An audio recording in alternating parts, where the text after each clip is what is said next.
I've been looking back along this winding road to the old familiar markers of the mercies I have known. I know it may sound simple, but it's more than a cliche. There's no better way to tell you than to say God's been good in my life. I feel blessed beyond my wildest dreams when I go to sleep each night. Though I've had my share of hard times, I wouldn't change them if I could. Just through it all, God's been good.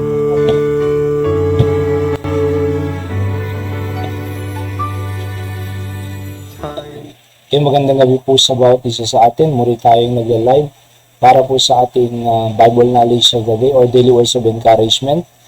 And gusto kong basahin sa ating text dito po sa Hebrews chapter number 10 verse number 23 hanggang 25. Okay? So basahin po natin. Alright. Hebrews chapter 10 verse number 23, the Bible says, let us hold fast the profession of our faith without wavering, for He is faithful that promise. Napakaganda po ng pangako ng Panginoon na yan na He is faithful that promise. So anuman ang kanyang ipinangako ay tapat po siya na nangako. Kaya nga, let us hold the profession of our faith without wavering. Kumbaga, unshakable, without doubt, without fear. Ano po? So, basta paninindigan lang, susundin lang, gagawin lang.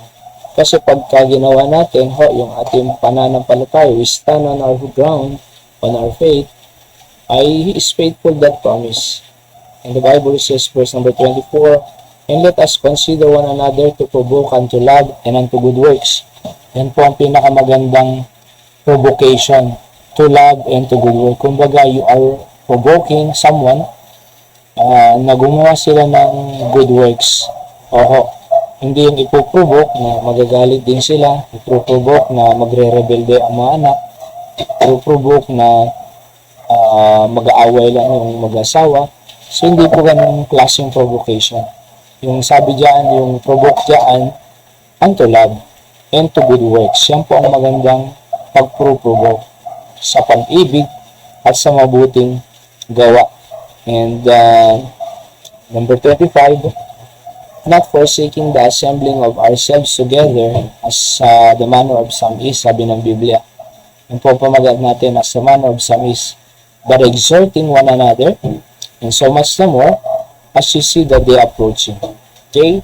Papalapit na po ang muling pagbabalik ng ating Panginoon. We see the sign of the times. Kaya nga sabi ng Bible, huwag nyo nang i-forsake, huwag nyo nang iwanan yung kanyang pagtitipon sa ating pong panambahan, sa ating pong church. Ano po?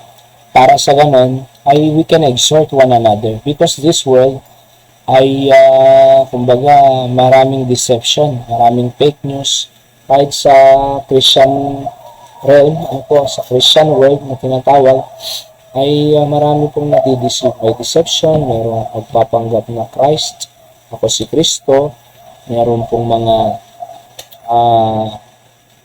ibang katuruan na lalabas, mayroon pong kung ano-ano na mga pangyayari na hindi natin gusto kung ayaw ng Diyos, kumbaga. Kaya nga pag hindi natin kinalimutan ng pagtitipon, nasa church tayo, we exhort one another, diba? Pinapalakas natin ang pananampalataya ng bawat isa. Pinapatibay natin ang ating relasyon sa Diyos. Pinapatibay natin to hold fast the profession of our faith and provoking unto love and good works. Yan pong ginagawa natin sa church. Pinapatibay natin, ini-exhort natin ang ating pong pamilya para gumawa ng tama sa kalooban ng Diyos. Sinong nagtuturo niyan? Church. kung wala pong church, walang magtuturo how to do good works and to love according to the Bible, according to God, di ba? At kung hindi natin magagawa yung love and good works, so masama ang magagawa po natin. Kaya tingnan yung mga kabataan ngayon, may mga bisyo, naging garilyo, ginom na alak, bata-bata pa, susugal, nagda-drugs, marijuana, nakikipag-away sa kalsada, nahuhuli ng pulis, and sapagkat ganun ang alam nila, ganun ang environment nila, ganun po sila, ganun ang nakita nila sa paligid, kaya nagagawa po nila yon. So, tulong ng church at ang ating assembling of ourselves together, imbes na, kumbaga, pinapalitan natin yung kinagawian nila na gumawa ng hindi maganda. So we exhort one another to do that which is right, to do that which is good according to God. So we exhort, to provoke them unto love and good works, diba? And because the Bible says, so much the more as we see that they approaching, kalapit na po ang pagbabalik po ng ating Panginoon. So bagamat papalapit ng papalapit, yung pagbabalik po ng ating Panginoon, meron pa rin gumagawa. Kaya nga sabi niya, as the manner of some is, meron pa rin gumagawa na hindi nagsisimba, meron pa rin gumagawa na kinakalimutan intentionally ang Diyos. Meron pa rin gumagawa na kumbaga ayaw sa Diyos. Di ba?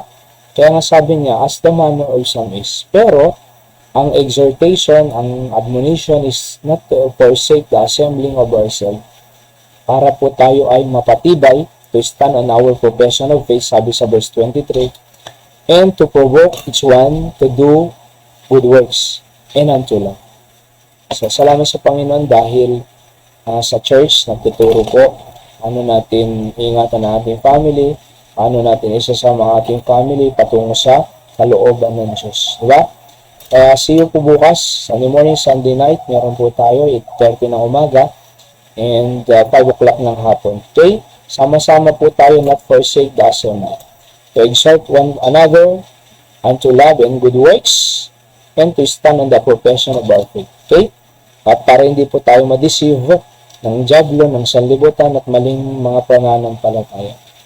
Alright, tayo manalangin. Dakilang Diyos, pagpalaan niyo po ang inyong salita sa aming buhay. Ngayon manatili po ito at ingatan niyo rin po ang mga nakikinig. Sampu ng kanilang pamilya, i-bless niyo po sila. Salamat po, ito po ang aking dalangin sa pangalan ni Jesus. Amen. So yan po ang ating Bible knowledge for our daily words of encouragement. Sa lahat po ng nakikinig, thank you po sa yung mga heart ninyo, like, ang Diyos po ang magpala sa inyo. Diyan, mag-comment din po kayo para basahin po natin dito. Alright?